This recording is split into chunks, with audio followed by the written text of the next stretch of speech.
জয়পুরহাটের পাঁচবিবিতে সরকারি বিশেষ প্রণোদনায় পাল্টে যাচ্ছে ক্ষুদ্র নৃগোষ্ঠীর মানুষের জীবনমান। সরকারি উদ্যোগে গবাদি পশু, হাঁস মুরগি বিতরণ, প্রশিক্ষণ এবং অন্যান্য আর্থিক সহায়তার ফলে প্রান্তিক এই জনগোষ্ঠীর পরিবারগুলো এখনও স্বাবলম্বী হওয়ার স্বপ্ন দেখছে। এতে বদলে যাচ্ছে অনেকের জীবনের গল্প।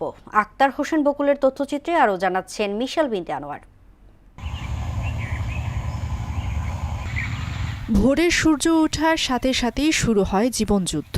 তবে জয়পুরহাটের পাঁচবিবির ক্ষুদ্র নৃগোষ্ঠী নারীদের এ ব্যস্ততা এখন আর অন্যের জমিতে দিনমজুরির নয়, বরং নিজের ঘরের আঙিনায়। অনগ্রসর এই জনগোষ্ঠীর ভাগ্য বদল ও সামাজিক মর্যাদা প্রতিষ্ঠায় এগিয়ে এসেছে সরকার। প্রাণী সম্পদ অধিদপ্তরের মাধ্যমে বিতরণ করা হচ্ছে বিনামূল্যে গরু, ছাগল, ভেড়া, হাঁস ও মুরগি। শুধু প্রাণী বিতরণই নয়, এগুলো লালন পালনের জন্য ঘর, নিয়মিত চিকিৎসা ও বিনামূল্যের ঔষধও দেয়া হচ্ছে। প্রাণী সম্পদ অফিস থেকে একটি গরু পাই, সেই গরু লালন পালন করে তিনবার বাচ্চা দেয় এবং ওই গরু থেকে আমাদের গোয়াল এখন ভরে যায়। অফিস থেকে আমাকে 20টা হাঁস দিছিল, ওই হাঁস থেকে অনেক হাঁস হয়েছে। এখন হাঁস মুরগি পায়ে অনেক উন্নতি হয়েছে, যেমন সংসার ডিম টিম বেচি, সংসার উন্নতি হয়। জেলায় বর্তমানে প্রায় 11,000 নৃগোষ্ঠী মানুষের বাস। ইতোমধ্যে 7,000 পরিবারকে এই প্রণোদনার আওতায় আনা হয়েছে। প্রান্তিক জনগোষ্ঠী এবং অত্যন্ত নিডি পরিবারের সদস্য তারা এই উপকারগুলো পেয়েছেন। আমরা আশা করি যে ভবিষ্যতে যারা এই পর্যায়ে পায়নি তাদেরকেও যেন এই প্রণোদনা বা সহায়তাগুলো দেওয়া সম্ভব হয়।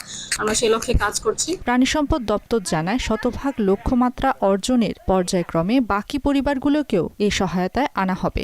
জয়পুরহাটে আমাদের এ পর্যন্ত প্রায় 150 জনকে ষাঁড়, 213 জনকে বকনা, 1050 জনকে হাঁস মুরগি এবং 700 জনকে ভেড়া, পাশাপাশি 950 জনকে এই অর্থ বছরে আমরা 2টা করে ছাগল বিতরণ করছি। সরকার যে উদ্দেশ্যে এটা বিতরণ করছেন, যে উদ্দেশ্যে দেওয়া হচ্ছে, এটা অবশ্যই সফল হচ্ছে।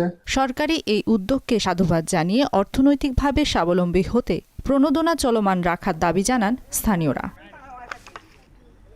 মিশাল বিনতে আনোয়ার, মোহনা সংবাদ।